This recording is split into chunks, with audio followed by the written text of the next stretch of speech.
Hello there, folks. Hope you're all doing well. Here at a pretty beautiful, beautiful spot. Look at this vista, first of all, over the Pacific Ocean.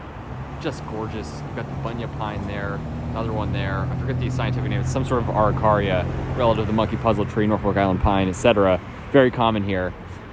Beautiful, of course, queen palms, of course, washies, birds of paradise. But I just wanted to show you especially these palms. And also, this is the Mission Church here, the Mission of Santa Barbara Mission. Just absolutely gorgeous building here with the mountains, the Santa Ynez Mountains.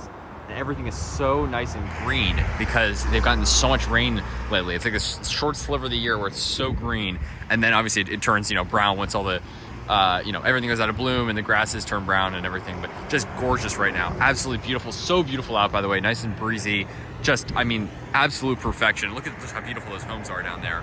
But these Jubaea chilensis, I've seen, it's interesting. They're very, surprisingly rare in California, considering this is like the, ideal climate for them.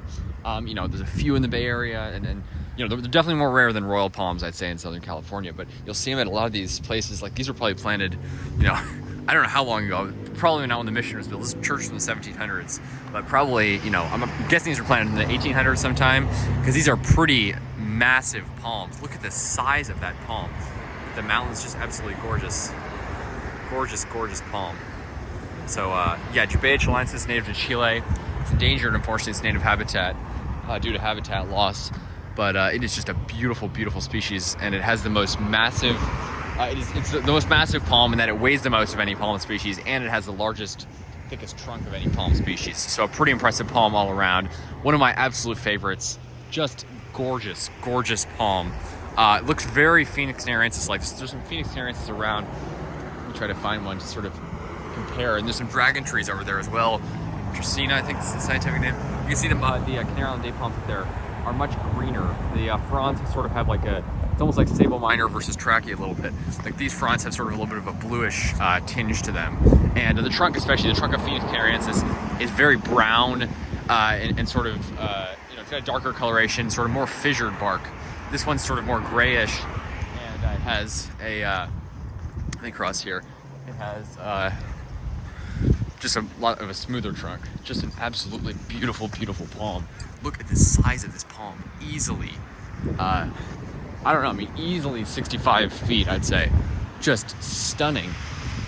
And these things must have been planted, I'm guessing sometime in the 1800s is my guess. I don't know exactly when, of course, but I bet there are pictures. I'm sure, of course, there have got to be old pictures of these palms back in the day. You can see a good comparison. Phoenix canarensis right there. These hills are gorgeous. Just drove up into them. This is one of the most beautiful places I've ever been. Looks like something right out of Portugal. I was just there last summer, and this is remarkably similar. Absolutely gorgeous. And then there's another Jubaea down there. Really interesting in someone's yard. Not quite as big, but still pretty massive.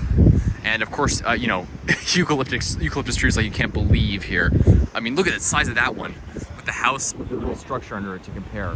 Look at the size of that eucalyptus tree. Easily, definitely over 100 feet tall.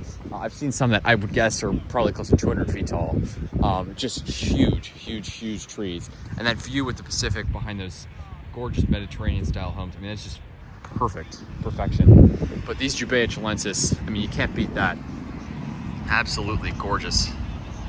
Absolutely gorgeous. Absolutely beautiful. It's just amazing.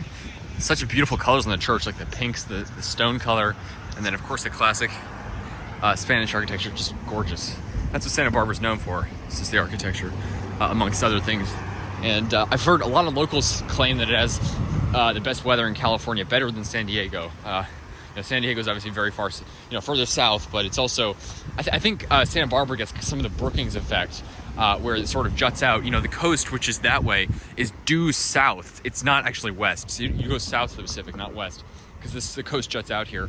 So it's sort of like LA, but in a more dramatic fashion. You probably get some of those warm winds off the coast, and it's breezy, but the temperatures are perfect. I don't know how it compares to San Diego. Maybe it might also be less cloudy. But I'd be very curious to know. But it is just absolutely beautiful. And these Jubaea chilensis, not joking around. This is a Jubaea to be appreciated. Jubaea to end all Jubaea, just gorgeous. Look at that view. Absolutely beautiful. Gotta love that, folks. Jubaea chilensis, gorgeous palm. Take care, folks.